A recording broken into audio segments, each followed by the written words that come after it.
Shalom. Selamat pagi Bapak Ibu. Pakai aja. Ya, Shalom. Shalom. Selamat pagi Bapak Ibu Saudara yang terkasih dalam Tuhan. Kita bersyukur ya, kesempatan ini kita boleh memuji, menyembah, memuliakan Tuhan, dan juga kita akan membaca dan merenungkan sebagian daripada firman Allah. Pembacaan firman Tuhan dari Ratapan pasal yang ketiga, kita melanjutkan ya. Mari kita melihat kebenaran firman Tuhan ini. Ya, beberapa bagian dari pembacaan kita ya dalam ratapan ya, sambil merenungkan kita baca beberapa ayat. Nah, Bapak Ibu Saudara yang terkasih dalam Tuhan, kelanjutan daripada ratapan pasal 2, kemarin kita sudah membahas bagaimana keadaan umat ya.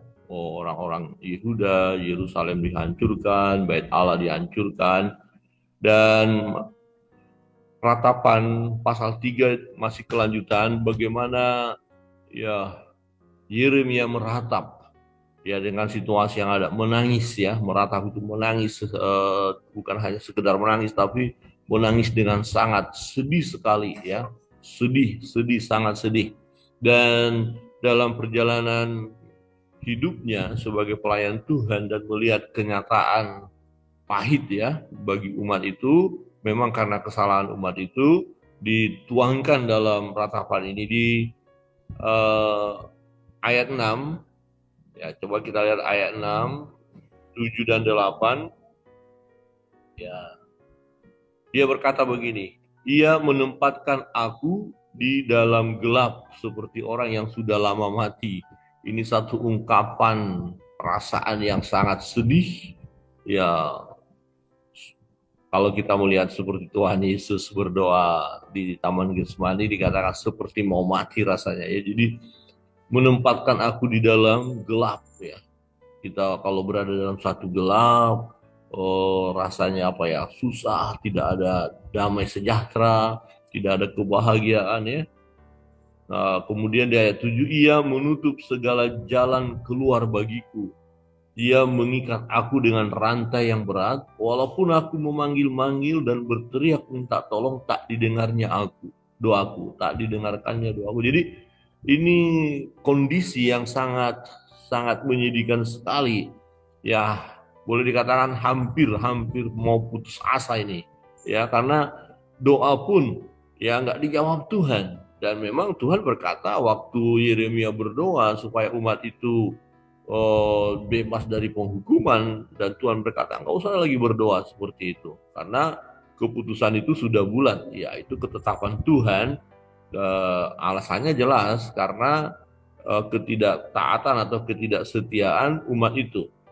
Di ayat 9, ia merintangi jalan-jalanku dengan batu pahat dan menjadikannya tidak terlalui. Ya, laksana beruang, ia menghadang aku laksana singa dalam tempat persembunyiannya. Ia membelokkan jalan-jalanku, merobek-robek aku dan membuat aku tertekun. Dia membidikkan panahnya, menjadikan aku sasaran anak panah. Jadi Yeremia mengungkapkan isi hatinya sebagaimana juga yang dialami oleh umat itu yang sedang mengalami penderitaan yang luar biasa. Ya, dia mengalami kesusahan. Ya. Di ayat 18 ya, di ayat 18 dikatakan begini, sangkaku hilang lenyaplah kemasyuranku dan harapanku kepada Tuhan. Jadi ayat demi ayat kita baca, diungkapkan bagaimana perasaannya, kehancuran hatinya, kesedihannya, dan sampai pada satu kesimpulan. Di ayat 18 dia berkata, sangkaku hilang lenyaplah kemasyuranku dan harapanku kepada Tuhan. Kira-kira gini, wah udah selesai sudah hidup ini. Ini nggak bisa, aduh sudahlah. Berat ini, berat, sangat berat. Nggak ada harapan lagi, hancur semuanya. Ya, hancur semuanya. Dan dia berkata, ingatlah akan sengsaraku dan pengembaraanku, akan ipu dan racun itu. Ya, jadi dia seperti suasana yang sangat susah, seperti seorang yang kena racun. Ipu ya jenis pohon yang beracun, ya ipu dan racun sama. Jadi kena ipu, kena getah pohon itu dan itu sangat menyakitkan.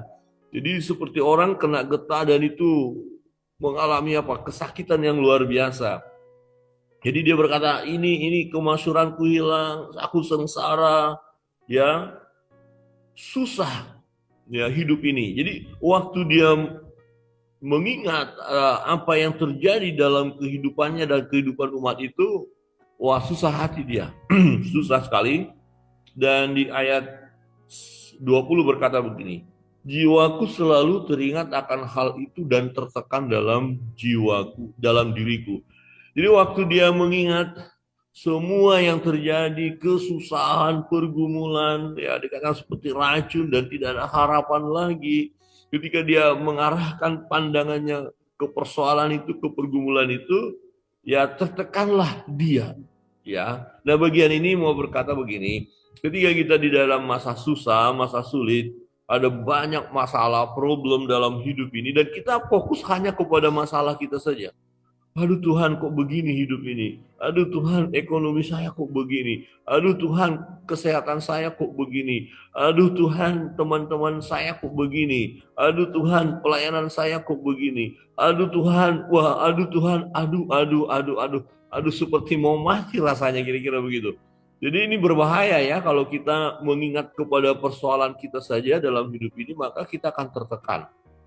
Ya, akan tertekan dan ya, bisa-bisa susah tidur, ya, makan tidak nyaman, ya, gelisah, ya, susah tersenyum, ya, susah bahagia gitu karena selalu memikirkan kepada persoalan, pergumulan, ya, kesukaran. Nah, apa yang Yeremia lakukan ketika dalam kondisi seperti itu supaya dia tidak terus dalam keadaan tertekan?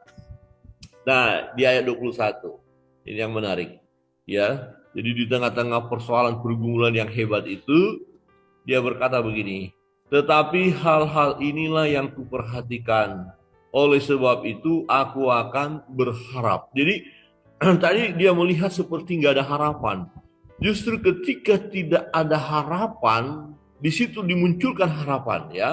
Jangan persoalan itu terus. Kalau kita lihat tadi persoalan saja ya jelas nggak ada harapan, ya nggak ada jalan keluar, nggak ada pertolongan.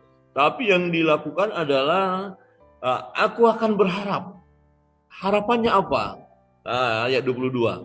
Tak berkesudahan kasih setia Tuhan, tak habis-habisnya rahmatnya, selalu baru tiap pagi, besar kesetiaanmu. Jadi di tengah-tengah kesukaran hidup ini, di tengah-tengah penderitaan, di tengah-tengah pergumulan, di tengah-tengah tidak ada pengharapan, tetapi di situ kita harus berharap bahwa apa? Bahwa kasih Tuhan itu tak berkesudahan, tak habis-habisnya rahmatnya, selalu baru tiap pagi, besar kesetiaan Tuhan. Jadi kita tetap menantikan bahwa kasih Tuhan akan Tuhan limpahkan kepada kita, ya. Kasih Tuhan akan limpahkan bagi kita. Di ayat 24, Tuhan adalah bagianku, kata jiwaku, oleh sebab itu aku berharap kepadanya. Jadi sangat penting sekali dalam hidup ini kita terus berharap kepada Tuhan, jangan sampai kehilangan pengharapan. Jadi waktu jiwa kita tertekan, jiwa kita gelisah, seperti sang pemazmur pernah berkata, "Hai jiwaku, mengapa engkau tertekan di dalam diriku? Berharaplah kepada Tuhan." Berharaplah kepada Tuhan. Jadi ketika jiwa kita mulai gundah gulana, mulai tertekan oleh berbagai persoalan tadi, ya kita berkata, "Hai jiwaku, berharap kepada Tuhan." Amin. Hai jiwaku, berharap kepada Tuhan. Dan kita berkata Tuhan adalah baik. Ya, Tuhan adalah baik bagi orang yang berharap kepadanya, bagi jiwa yang mencari Dia. Adalah baik menanti dengan diam pertolongan Tuhan. Wow, luar biasa ya. Ini keadaan saya susah Tuhan. Keadaan ekonomi, pergumulan hidup, susah-susah sekali. Betul, kalau hanya kita memikirkan susah-susah saja, ya maka tertekanlah kita, menderitalah kita dan bisa kehilangan pengharapan.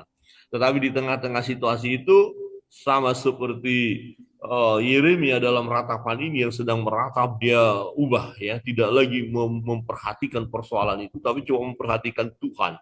Arahkan pandangan kepada Tuhan, arahkan semuanya kepada Allah yang hidup, dan tetap berharap ya. Kalau kita lihat seperti Abraham ya, tetap berharap walaupun tidak ada dasar untuk berharap. Wah, ini yang menarik ya.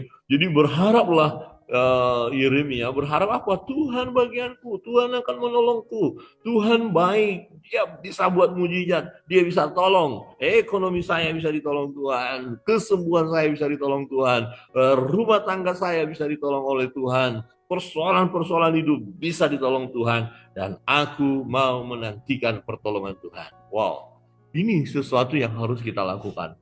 Ya, nantikan pertolongan Tuhan. Jangan lekas-lekas putus asa. Jangan lekas-lekas ya patah semangat ya. Jangan lekas-lekas ngambek. Jangan lekas-lekas mundur, tapi bertahanlah di masa sukar dengan memandang kepada Allah. Nah, ketika tidak ada dasar kita untuk berharap, ya di situ kita harus berharap. Ciptakan suatu pengharapan ya di dalam diri kita. Nah, di ayat 31 menarik, di situ dikatakan, karena tidak untuk selama-lamanya Tuhan mengucilkan, karena walaupun ia mendatangkan susah, ia juga menyayangi menurut kebesaran kasih setianya. Jadi kemarin kita sudah membahas bagaimana ketika Tuhan kasih disiplin itu kan tidak selama-lamanya. Ketika kita sudah melewati disiplin itu, ya kita akan mengalami hasil daripada disiplin itu. Nah, Bapak Ibu sudah terkasih dalam Tuhan, sungguh Tuhan baik. Nah, kebenaran firman Tuhan pada pagi hari ini mengingatkan kita, jangan kita hanya fokus kepada persoalan pergumulan, ya itu akan membahayakan diri kita. Bahayanya apa? Kita kehilangan pengharapan, kita kecewa hidup ini, bahkan kecewa sama Tuhan. Tuhan, kenapa enggak Tuhan tolong saya? Kenapa enggak Tuhan bebaskan saya? Ya, kenapa? Jadi ketika masih dalam bergumul, bertahanlah dalam pergumulan itu ya. Ya, karena dikatakan, karena walau ia mendatangkan susah, ya Tuhan izinkan kesusahan ya. Apalagi kalau itu mendisiplin kita karena ada kesalahan kita. Ia juga menyayangi menurut kebesaran kasih setianya. Sama seperti Tuhan mendisiplin umat itu, tidak membinasakan, tapi mendisiplin. Ya, supaya mereka akhirnya bertobat, datang kepada Tuhan. Jadi kita harus melihat situasi keadaan susah yang kita alami. Mungkin juga itu bukan bentuk disiplin, tapi ujian. Tetaplah bertahan di sana, jangan kehilangan pengharapan. Ya, jangan kehilangan pengharapan. Tetap bertahan menghadapi masa sukar, jangan fokus kepada masa sukar, tetapi fokuslah kepada Allah dan berharap kepadanya. Tetap ciptakan satu pengharapan di dalam diri kita kepada Allah, sebab Allah itu adalah Allah yang baik, Bapa yang baik. Dia memberi yang terbaik bagi kita. Kiranya kebenaran firman Tuhan pada pagi hari ini menolong kita dalam menghadapi situasi sukar, sulit, seberat apapun.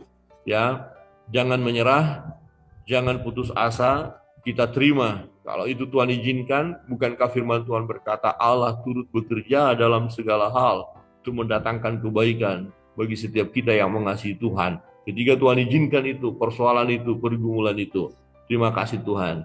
Aku tetap berharap, tidak selamanya masa sukar ini, tidak selamanya penderitaan ini, tidak selamanya pergumulan ini.